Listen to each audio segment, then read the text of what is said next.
Wells are for life and not to hide corpses, by Barrie Mahoney. Many people do not realise that the Spanish Civil War of 1936 actually began in the Canary Islands.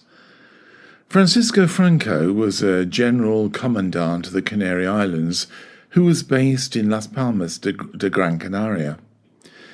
It was here that Franco plotted his strategy, well away from the rest of Spain, before he headed to the Spanish Peninsula.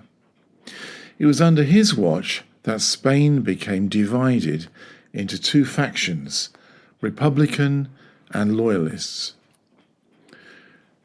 The Spanish Civil War began on July the 18th, 1936, as a revolt by right-wing Spanish military officers in Spanish Morocco that spread to peninsular Spain. Franco broadcast his message from the Canary Islands, which called for all army officers to join the uprising and overthrow Spain's leftist Republican government. The Republicans and Nationalists secured their territories by executing thousands of suspected political opponents. The horrors of the Spanish Civil War are still very raw in Spain and the Canary Islands, and continue to have a significant impact upon the loyalties and divisions of all the islands, the scars of which remain today. Recently, archaeologists excavated a well in Tanoi in Gran Canaria, finding the bones of at least 12 people, including a skull with a gunshot wound.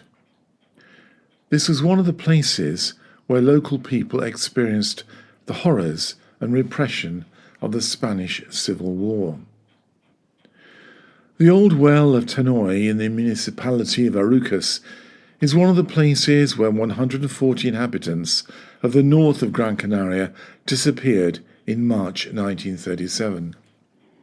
It is believed that these victims were assassinated after spending months in one of Franco's concentration camps for being loyal to the Second Republic. The project has so far found 500,000 human bones, a Republican coin, buckles, soles of traditional shoes, and ammunition. Some of the evidence comes from a direct and tragic account of the incident from a Galdar resident who had been shot at the entrance to the Tanoi well. His friend rescued him and moved him to a safe house.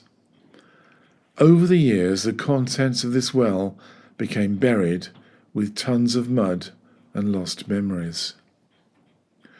Other wells are also being searched on the island, including Llano de las Brujas, where 24 bodies were recovered. In addition, the search for people missing during the Franco dictatorship led to mass graves in the cemeteries of Vagueta and Cima de Llanamar. The excavations of wells on the island reveal some of the horrors of the Spanish Civil War.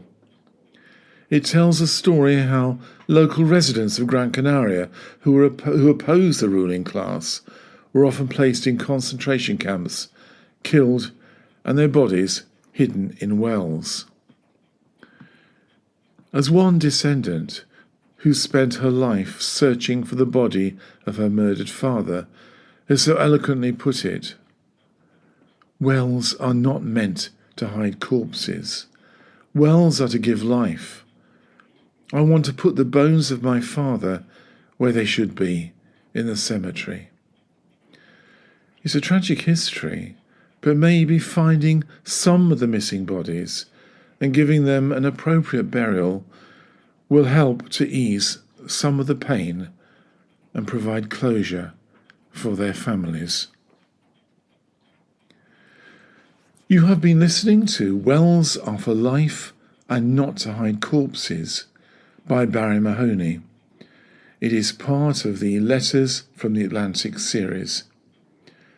If you'd like to find out more about me, my blogs, podcasts and books, please go to my website www.barriemahoney.com.